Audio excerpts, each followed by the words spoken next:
1.5 day का time है अब अपने पास और डीटी को पूरा समेटना है। क्या-क्या क्वेश्चन सॉल्व करने हैं, क्या-क्या कॉन्सेप्ट पढ़ने हैं, क्या-क्या चीज़ों को छोड़ के जाना है, कैसे-कैसे पढ़ना है, कहाँ-कहाँ से पढ़ना है, सब चीज़ का जवाब आज के इस वीडियो में। पहले वीडियो को लाइक करो, चैनल को सब्सक्राइब करो and hello everybody, welcome to this YouTube channel जहाँ पे आज हम 1.5 डे की डिटेल्ड स्ट्रैटेजी डिस्कस करने वाले हैं। सबसे पहले तो ऑडिट के पेपर की बात करेंगे। ऑडिट का पेपर अब आपका जा चुका है। ऑडिट के पेपर की आपको चिंता नहीं करनी क्योंकि वो गया। अगर अच्छा गया, थैंकफुल टू गॉड। अच्छा गया है ना, बस खत्म। लेकिन अगर अच्छा नहीं गया, तो कुछ कर सकते हो क्या तुम? कुछ कर सकते हो क्या? जी हाँ, कर सकते हो क्योंकि अभी ग्रुप 2 पे फोकस करना है आपको। ग्रुप 2 पे फोकस कर सकते हो। ग्रुप 1 का इवैल्यूएशन अलग है, ग्रुप 2 का इवैल्यूएशन अलग है। आपको अलग-अलग दोनों का इवैल्यूएशन समझ के करना है और अब ग्रुप 2 पे फ़ोकस करना है। यानी ऑडिट कैसा भी हो, उसका हैंगओवर आपका निकल जाना चाहिए। देखो दोस्त 7 बजे तक का टाइम दे रहा हूँ मैं। 7 बजे के बाद ना 1 मिनट के लिए भी आपको ऑडिट का नहीं सोचना क्योंकि 1-1 मिनट अगर आपने ऑडिट पे वेस्ट किया ना, तो फिर यहाँ पे डीटी में आपके नंबर कम होते चले जाएँगे। क्या बात समझ में आती है? हाँ सर, अपने को बढ़िया तरीके से समझ में आ गई, इसमें कोई दिक्कत नहीं है। ठीक है सर, सबसे पहले जानते हैं मेरा प्लान क्या है आपके लिए। सर ऑडिट का एग्ज़ाम जैसे ही आज आप लिख के आए हो 7 बजे से आपको डीटी पढ़ने बैठ जाना है। ये प्लान है पहले तो सुनना 7 बजे से लेके सवा 9 बजे तक में ना आपको ट्रस्ट टैक्सेशन कंप्लीट करना है। टैक्सेशन ऑफ ट्रस्ट हो गया, पॉलिटिकल पार्टी हो गई, इलेक्टोरल ट्रस्ट होगा, एग्जिट टैक्स हो गया, ये सब आपको सवा 9 तक कंप्लीट करना है। सर क्या हो सकता है? बड़े आराम से हो सकता है, बहुत आराम से हो सकता है, बहुत ज़्यादा टाइम दे दिया मैंने ट्रस्ट टैक्सेशन को। 15 मिनट का ब्रेक लो, साढ़े 9 से लेके 11 बजे तक आप टैक्स ऑडिट करो। सर क्या ये हो सकता है आधे घंटे में? भाई डेढ़ घंटा बहुत एक्स्ट्रा टाइम दिया है मैंने, बड़े आराम से हो सकता है टैक्स ऑडिट भी।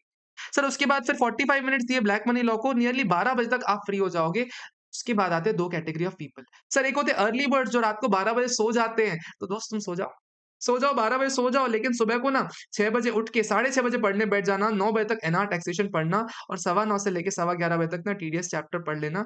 यानी आप 11 सवा 11 बजे तक ना आपका लगभग-लगभग मोटा-मोटी अगर निकालूँ तो 30 मार्क्स का आपका सिलेबस हो जाता है। सर उसके अलावा जो लोग रात को देर तक जागे थे, सर जो लोग रात को 12 बजे नहीं सोए थे ना, वो 12 बजे से लेके 2 बजे तक में टीडीएस कंप्लीट करेंगे और सुबह को उठ के 8:30 से लेके 11 बजे तक में एनआर टैक्सेशन करेंगे। लगभग-लगभग साढ़े 11 बजे ना दोनों सेम पोज़ीशन पे आ जाओगे। जो रात को जल्दी सोया था और जो रात को लेट सोया था, नॉर्मली साढ़े 11 बजे तक ना दोनों सेम पोज़ीशन पे आ जाओगे और अब आपके अंदर एनर्जी है। अब आपके अंदर एनर्जी है, थोड़ी बहुत एंग्ज़ायटी बिल्ड होने लग जाएगी, इसलिए आपको उठाना है प्रैक्टिकल चैप्टर। कौन से प्रैक्टिकल चैप्टर सर? मैथ उठाना है आपको क्योंकि मैथ रियली इंपॉर्टेंट टॉपिक है। मैथ उठाना है, मैथ के साथ एएमटी उठा लेना, उसके बाद सर इक्वलाइजेशन लेवी आप उठाओगे। इंपॉर्टेंट क्वेश्चन आएगा ही आएगा पेपर में क्वेश्चन।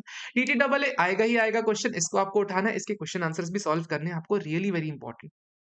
सर कैपिटल गेन में आपको क्या करना है? बड़े आराम से सुनना। Sir slump sale really important आपको करके ही जाना है। सर 45 4 9 भी ये आपको करके जाना है पार्टनरशिप फर्म वाला। ULIP taxation is important. पता नहीं क्यों मुझे लग रहा है यूलिप टैक्सेशन से क्वेश्चन इस बार आपको दिख सकता है, इसलिए भूला सीरीज़ में मैंने पूरा कवर करवाया हुआ है ULIP taxation. Sir tax rates आपको कैपिटल गेन में कौन-कौन सी टैक्स रेट्स लगती हैं वो आपको पता होनी चाहिए। लास्ट में सर डिबेंचर्स जो होते हैं ना अनलिस्टेड डिबेंचर सेक्शन 50 AA का अमेंडमेंट आया हुआ है, वो अमेंडमेंट आपको देख के जाने हैं। इस कैपिटल गेन के और भी जो भी अमेंडमेंट्स आए हैं, वो अमेंडमेंट्स आप ज़रूर देख के जाना क्योंकि कैपिटल गेन में मुझे लग रहा है कि कुछ इस बार वो पूछ सकते हैं अलग से। ठीक है सर, ढाई बजे तक जहाँ पहुँचे ना, आपका नियरली सर 50 मार्क्स का सिलेबस हो गया। 50 मार्क्स आपके सिक्योर हो गए, यानी अभी आधा ही टाइम हुआ और 50 मार्क्स आपके श्योर आ चुके हैं। सुनो आगे आगे क्या करना है सर, फिर 2:45 से लेके 5:45 3 घंटे का टाइम दे रहा हूँ, 3 घंटे का time.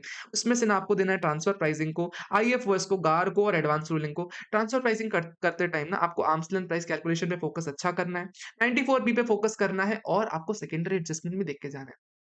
Got this point? Sir मैं बता रहा हूँ 3 घंटे का टाइम दिया है मैंने ट्रांसफर प्राइसिंग और इन छोटे-छोटे चैप्टर्स को। मैंने लोगों के प्लानर देखे हुए हैं जो 45 मिनट्स में बोल रहे थे कि ट्रांसफर प्राइसिंग करो। भाई साहब 45 मिनट्स में टीचर लोगों से नहीं हो पाता। मैंने रिवीजन वीडियो डाला, मेरे को 47 मिनट्स लग गए सिर्फ पढ़ाने में। आपको ग्रास्प करके क्वेश्चन आंसर सॉल्व करने में डेढ़ घंटा लगेगा ही लगेगा। इसलिए सर आपके लिए मैंने अच्छा खासा 3 घंटे का टाइम दिया हुआ है। आप आईए कोर्स भी करो, उसके बाद गार भी करो और उसके बाद एडवांस रूलिंग भी करो। सब मिला के 3 आवर्स में आप आराम से कर सकते हो। ओके सर, 6 बजे से लेके 9 बजे तक के बीच में सर मैंने असेसमेंट प्रोसीजर डाला हुआ है, अपील्स डाला हुआ है, उसके अलावा इनकम टैक्स अथॉरिटीज़ और जितने भी कैपिटल गेन के रिमेनिंग टॉपिक्स हैं, इस 3 घंटे में कर लोगे। सर असेसमेंट प्रोसीजर को अप्रोच कैसे करना है? सुनना ध्यान से, असेसमेंट प्रोसीजर कैसे अप्रोच करोगे? सर जो रिटर्न फाइलिंग वाला टॉपिक है ना, रिटर्न फाइलिंग वाला टॉपिक आप पूरा करोगे, इंक्लूडिंग अपडेटेड रिटर्न पूरा करने वाले हो आप। सर जो इनकम टैक्स अथॉरिटीज़ वाले हैं ना, इनकम टैक्स अथॉरिटीज़ में आप क्या करोगे? सर जो सर्च सीज़र है ना, सर्च सीज़र हो गया या फिर सर सर्वे हो गया, सर इन केसेस में जो एंट्री रिस्ट्रिक्शन है, एग्जिट रिस्ट्रिक्शन है, ये सब आप ढंग से करने वाले हो। क्योंकि एंट्री रिस्ट्रिक्शन और एग्जिट रिस्ट्रिक्शन से रिलेटेड क्वेश्चन उसने कई बार पूछे हुए हैं। उसके अलावा आप चाहो तो छोड़ सकते हो चीज़ें, कम रिलेवेंट है उसमें। लास्ट में बचा assessment procedure, actual assessment procedure में क्या करना है? सर 143 जो 1 है हमने को बनता है अच्छे से। सर उसके अलावा इंक्वायरी बिफोर असेसमेंट सर 142 1 ये अपने को बनता है। सर स्पेशल ऑडिट ये सब बनता है, बेसिक चीज़ें सब कर लोगे। सर 147 का जो असेसमेंट है ना, 147 के असेसमेंट को आप इग्नोर कर सकते हो। मेरे को ऐसा लग रहा है 147 के असेसमेंट को आप इग्नोर कर सकते हो। इसकी टाइम लिमिट देख लेना, कब तक आप ऑर्डर पास कर कब तक आप वो कर सकते हो, ड्यू डे मतलब नोटिस भेजने की ड्यू डेट देख सकते हो 148 की। 148 ए के नोटिस भेजने की जो ड्यू डेट रहती है, वो आप देख लो। वो आपके लिए इम्पोर्टेंट हो सकती है। सर हो सकता है आपको करने में टाइम लगे, फ्रिक्शन आए। तो इसके लिए ना सर 1.4 आवर्स का वीडियो मैंने डाला हुआ है जिसमें पूरे टॉपिक्स कवर करवाए हुए हैं, पूरे topics including income tax authorities पूरा रिवीजन करवाया हुआ है। अगर खुद से नहीं पढ़ना रिवीजन देख के चले जाओ, आराम से काम हो जाएगा। बिलीव मी वो बहुत इफेक्टिव रिवीजन है, ठीक है? बहुत कॉम्प्रिहेंसिव कवर करवाया हुआ है मैंने। ओके सर समझ में आ गया अपने को। फिर 9:15 से लेके 10:30 तक हम क्या करने वाले हैं सर डिडक्शंस करने वाले हैं चैप्टर 6 ए के। सर डिडक्शंस भी कौन-कौन से करने हैं अपने को सुनना ध्यान से। 80C देख के जाना। एटीसी में क्या-क्या इंट्रिकेसीज़ आती हैं, किसमें पेरेंट्स को मिलता है, किसमें पेरेंट्स को नहीं मिलता। सर एटीडी देख लेना सर पेरेंट्स को मिलता है कि नहीं मिलता, चिल्ड्रन डिपेंडेंट होने चाहिए, नहीं होने चाहिए, ये देख लेना। Eighty double J double A, eighty double J double A में क्या सर ये अपना पीजीपीपी में पूछता है। उसके अलावा सर 80M देख लेना क्योंकि सर ये दोनों न्यू टैक्स रेज़ीम में मिलते हैं, 80M भी मिलता है अपने को इंटरेस्ट डिविडेंड का, इंटर कॉर्पोरेट डिविडेंड का। उसके अलावा सर एक और रहता है अपना 80 आई डोंट रिमेंबर एक और ऐसा सेक्शन रहता है, एक और इनकम बेस्ड डिडक्शन रहता है। 80 हाँ, 80 क्यूक्यू भी देख लेना। 80 क्यूक्यू भी हमसे पूछता है क्योंकि कहाँ पूछता है? ये अपना डीटी डबल ए पूछता है। तो ये सारे 5-6 डिडक्शंस देख लोगे, आपका इतने में काम हो जाएगा और हाँ, 10 डबल ए ज़रूर देख लेना। 10 double A is also deduction वो भी आप ज़रूर देख लेना, उसमें कैसे-कैसे चीज़ें कंप्यूट की जाती हैं। ठीक है सर। जहाँ 10:45 से लेके जहाँ आपको 10:30 बजे तक नहीं खत्म हो जाएगा, फिर 15 मिनट का ब्रेक दिया मैंने आपको। 10:45 से लेके 12:30 तक ना आपको असेसमेंट ऑफ वेरियस एंटिटीज़ देखना है। Sir cooperative, association of person, sir business trust, investment fund, securitization, tonnage, set off carry forward छोटे-छोटे टॉपिक आपको निपटाने हैं। जहाँ आपने 12:30 बजे का टाइम आ गया, आपका ऑलमोस्ट सिलेबस कंप्लीट है। जितना भी मेजर पोर्शन था ना आपका सिलेबस का कंप्लीट हो जाता है। आपको सिर्फ बचा सिर्फ एक टॉपिक जो आपको बहुत परेशान करता है, वो है पीजीपीपी। सर पीजीपीपी लास्ट में करने का बोल रहे हो? देखो दोस्त, रीज़नेबली सोचो, तुमने आज तक कितने क्वेश्चन पीजीपीपी के सॉल्व किए हैं? तुम पूरे बनते हुए भी किसमें-किसमें 14 पूरे मिले हैं? एक आध गलती हो ही जाती है पीजीपीपी में, मानो या ना मानो। टैक्स कैलकुलेशन में, टोटल इनकम कैलकुलेशन में, एडिशन में, डिसअलाउंस में गलतियाँ होती हैं, बिल्कुल गलतियाँ होती हैं। सर हाँ सर, गलतियाँ होती हैं। तो जब एक छोटी-सी गलती के चक्कर में आपके 14 में से 8 मार्क्स हो जा रहे हैं, 6 मार्क्स ऐसे ही कट जा रहे हैं और बिना मेहनत के भी करोगे तो 6 मार्क्स तो मिल ही जाएँगे ना आपको, इतना खराब तो नहीं बनता अपने को। इसीलिए आपको पीजीपीपी पे कम मेहनत करनी है। सर कम मेहनत कैसे? सर डेप्रिसिएशन के पहले वाला पोर्शन आप छोड़ के बाकी वाला पोर्शन खुद से रीड करना चाहो तो कर सकते हो। अगर खुद से रीड नहीं करना, रिवीजन वीडियो देख के पढ़ना है, तो रिवीजन वीडियो देख सकते हो, रिवीजन वीडियो पूरा देख के जाओगे और नहीं तो एडजस्टमेंट शीट्स देख के ज़रूर चले जाओगे। बात समझ में आती है? हाँ सर, अपने को बढ़िया तरीके से समझ में आ गई, कोई दिक्कत नहीं है। ध्यान देना 1.22 आवर्स का यानी नियरली 82 मिनट्स का मेरा पीजीपीपी का रिवीजन है। Right away starting from basics की चार्जिंग सेक्शन से मैंने चालू किया हुआ है और लास्ट तक मैंने पढ़ाया हुआ है। लास्ट तक पूरा पीजीपी पढ़ा हुआ है 82 मिनट्स में, थोड़ा फास्टर है, एग्ज़ाम डे के लिए ही एप्रोप्रिएट है। परफेक्ट बात हो गई सर, ये बात अपने को समझ में आ गया। फिर सो आराम से 5 एंड अ हाफ आवर्स का टाइम दिया, बहुत आराम से 5 and a half hours sufficient है आपके लिए, इससे ज़्यादा आपको ज़रूरत नहीं है। सर उसके बाद आप 8:30 बजे से लेके 10 बजे तक टैक्स रेट्स पढ़ोगे, डीआरसी पढ़ोगे, सर बेसिक सा एग्ज़ेम्प्ट इनकम पढ़ लोगे, बेसिक कांसेप्ट और मिसलेनियस। सर 1.5 घंटे में बहुत चुन्नू-मुन्नू टॉपिक्स हैं, आराम से आप कर लोगे, 10-10, 15-15 मिनट में आप निपटा लोगे। सर फिर 10 से लेके 11 बजे तक आप क्या करोगे, base erosion, model tax conventions and tax treaties. Sir ये कैसे करने वाले हो? क्वेश्चन आंसर अप्रोच फॉलो करोगे इसमें या फिर सर अगर क्वेश्चन आंसर अप्रोच नहीं है, तो आप इसका रिवीजन वीडियो देख के जाओगे। इन दोनों में से कोई एक चीज़ फ़ॉलो करोगे, आपके ऊपर डिपेंडेंट है आप किसको फ़ॉलो करना चाहते हो। टाइम है वीडियो देखने का तो वीडियो देख लो, टाइम नहीं है तो क्वेश्चन आंसर रिकवर कर लो, क्वेश्चन आंसर देख लो, आधे घंटे से ज़्यादा नहीं लगने वाले क्वेश्चन आंसर में। फिर 11 से लेके 12:30 तक ऑलमोस्ट आपका सिलेबस कंप्लीट हो चुका है, 100% कवर हो चुका है। जो टॉपिक रह गए, छोटे-छोटे टॉपिक रह गए जैसे आईसीडीएस हो गया, पेनल्टीज़ हो गया, सर ये आप यहाँ कवर करने वाले हो। 1.5 घंटे का टाइम दिया है, 1.5 घंटे में आप आराम से कवर कर सकते हो। इसी बीच में ना आप क्या करने वाले हो, जो-जो टॉपिक आपके बच गए ना, जो-जो टॉपिक आपको रिविज़िट करने हैं, वो रिविज़िट वाले टॉपिक्स यहाँ पे देखने वाले हो। ताकि ना आपको जो एग्ज़ाम के दिन की एंग्ज़ायटी है ना, वो टॉपिक देखने के बाद कम हो जाए। टैक्स रेट्स देखने में लोगों को एंग्ज़ायटी होती है, तो वो यहाँ देखेंगे। लोगों को यूलिप टैक्सेशन नहीं बनता, तो उसके लिए यहाँ देखेंगे। सर एमएमआर में भूल जाते हैं, एमएमआर में कन्फ्यूज़न होती है। सर इक्वलाइज़ेशन लेवी में कन्फ्यूज़न होती है। सर अपने को छोटे-छोटे टॉपिक बार-बार भूल रहे हैं, कोऑपरेटिव नहीं याद हो रहा। सर ये सब लास्ट-लास्ट में आप 1 घंटे में रिविज़िट करने वाले हो। अगर रिविज़िट करोगे ना मैं बता रहा हूँ 2 से 5 नंबर का फ़र्क पड़ जाएगा और 2 से 5 नंबर में ही पास और फ़ेल का डिफ़रेंस क्रिएट हो जाता है। फॉर दैट मैटर ओनली मैं भूला सीरीज़ लेके आ चुका हूँ, उसके 6 एपिसोड्स आउट हैं, 6 एपिसोड्स एज़ इन 10-10 मिनट के वीडियो रहते हैं लगभग-लगभग जिसमें बहुत अलग-अलग कांसेप्ट्स को हम पकड़ते हैं और उसको पूरी तरह से डिकोड कर देते हैं। लाइक कोऑपरेटिव सोसाइटी को हमने पूरा डिकोड किया हुआ है। हमने यूलप टैक्सेशन को भी पूरा डिकोड किया हुआ है और एमएमआर को बहुत सारे छोटे-छोटे कॉन्सेप्ट्स को हमने डिकोड किया हुआ है, तो that will help a lot. This was the all plan this was the planner कि आपको कैसे पढ़ाई करनी है। अभी जाना नहीं है, अभी इम्पोर्टेंट बातें और करनी है मेरे को। सर ये सब बता तो दिया आपने, ये सब आपने बता दिया, सर क्या पॉसिबल है इसको कर पाना? Right answer is it is really possible. It is really possible इस पूरे प्लानर को अचीव करना, क्योंकि मैंने खुद भी इस प्लानर को फ़ॉलो किया हुआ था और पिछले अटेम्प्ट में भी लोगों ने किया है इस प्लानर को फ़ॉलो और बाकायदे उन्होंने बोला कि sir we were able to complete this within time. We were able to complete most of our syllabus within time. ठीक है सर, ये बात अपने को समझ में आ गई। सर अब करना कैसे है? सर करना कैसे है? सुनो, अब 2 तरीके होते हैं। एक होता है बच्चे खुद पढ़ते हैं, दूसरा होता है लोग मैराथन वीडियो देखते हैं। क्या सर मैराथन वीडियो बुरे होते हैं? क्या सर मैराथन वीडियो बुरे नहीं बोलूँगा मैं। लोगों को उससे कॉन्फिडेंस आता है इसलिए बुरे नहीं है वो। लेकिन क्या मैराथन वीडियो आपके लिए सही है? वो आपका असेसमेंट है। देखो फ़र्क कहाँ पड़ जाता है ना, अगर आप मैराथन वीडियो देखते हो तो आप लीड नहीं कर रहे होते, आप फ़ॉलो कर रहे होते हो फैकल्टी को। मोस्ट ऑफ द टाइम जो वो बोलता है आप बस एक्सेप्ट करने की कोशिश करते हो और उस चक्कर में क्या होता है जब आप पेपर में क्वेश्चन देखोगे, आपको रिकॉल नहीं होंगी चीज़ें। आपको डाउट होगा कि ये होगा कि ये होगा, आपको डाउट होगा कि पढ़ा-पढ़ा लग रहा है लेकिन याद नहीं आ रहा। इसलिए मैराथन इज़ ओ लेकिन अगर आप उसका बेनिफिट नहीं है तो आप मत देखो मैराथन, आप खुद से रीड करने की कोशिश करो। सर आप कोई मैराथन ला रहे हो क्या? देखो मैं अपने प्लानर को बहुत ज़्यादा बिलीव करता हूँ। अपने प्लानर को बहुत ज़्यादा बिलीव करता हूँ, इसीलिए इस प्लानर को ही आसान करने के लिए ना शाम को 7 बजे मैं ट्रस्ट, टैक्सेशन और टीडीएस 2 टॉपिक्स के मैराथन लूँगा। 3 घंटे के अंदर हमारा पूरा सिलेबस ये दोनों क्वेश्चन्स दोनों चैप्टर कंप्लीट हो जाएँगे। ट्रस्ट, टैक्सेशन और टीडीएस दोनों हमारा 3 घंटे में आराम से कंप्लीट हो जाएगा। That is what my intention is ताकि आप लोग को पुश मिले। मेरे को नहीं चाहिए कि मैं पूरा आके खुद बोल जाऊँ और आप पूरा सुन के चले जाओ क्योंकि उससे पेपर में आपसे नहीं बनेंगी चीज़ें। पढ़ना पड़ेगा खुद से।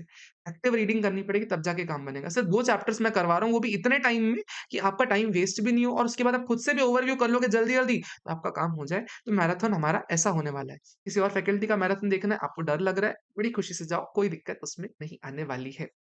Perfect sir. सर 2 बातें और ध्यान देनी है। सर टॉपिक तो हमने आपने बता दिया बढ़िया तरीके से। सर क्वेश्चन आंसर्स कैसे करने हैं? क्वेश्चन आंसर्स किस-किस टॉपिक के करने हैं, किस-किस के नहीं करने हैं वो बता दो।